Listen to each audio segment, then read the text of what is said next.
Alright, tignan natin yung Tigano Nueva Vizcaya na nagpa-convert ng 200cc sa TMX 155 niya. Dala-dala niyang makina. Ayan, hindi tayo gumawa, pinagawa natin kay Pare Jeric at Brother Lito. Dahil pinapalitan natin ng gulong yung tricycle natin. Yan o. Ito yung tricycle natin, pinapalitan natin ng gulong kanina. Ayan, sinubukan natin yung Beast tire kasi marami akong napapanood na mga vlogger na sikat. Puro Beast tire yung ine-endorse nila. Subukan natin kung ilang buwan tatagal to sa tricycle natin. Okay, yan. Pina-tubeless na rin natin yan. Pati harapan. Harapan naman CST. Yan, Chengxin tire.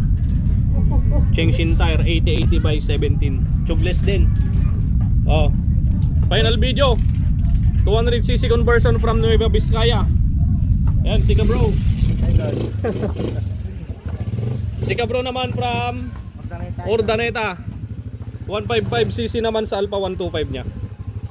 Ayun may quick throttle pa siya Sabihin mo lang kung re-revolusyonan ko na. Ano gusto magsisipa? Ha? Ano magsisipa? Sige, kinakargan pa ng gas mga kabro.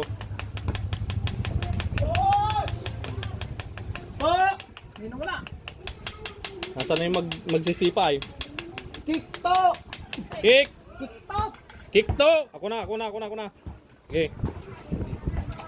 Hindi kaya babalik to? Yun!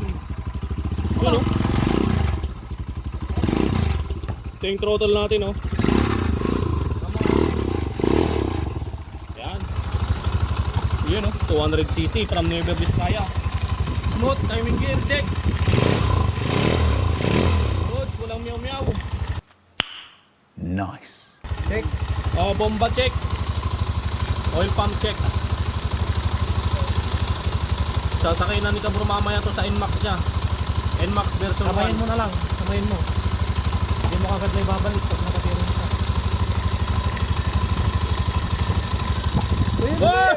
Putik na! Nakatay mo to!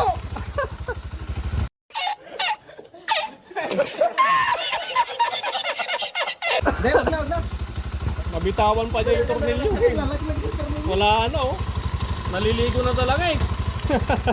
Pasmado kasi yung kamay niya, bro.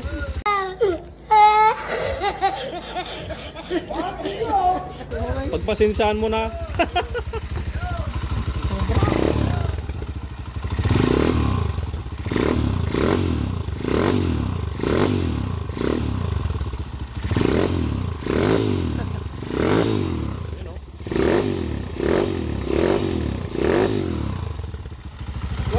Quality Okay, pwede na.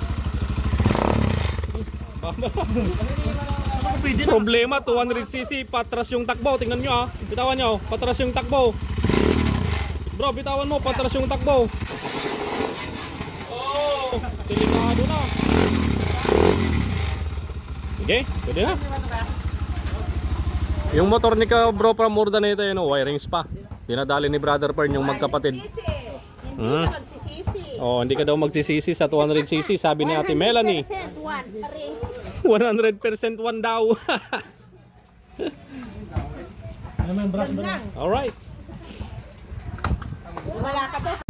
Ayan, nagawid ni ka bro. Ingat bro. Salamat. Quality.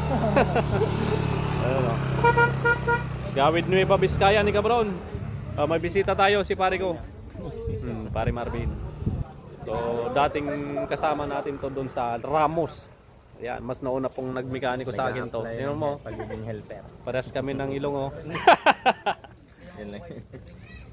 Ayan Tapos na? Yayahay na si pare Jeric. Yung magkapatid na lang, pwede nang mag-basketball. Tara na.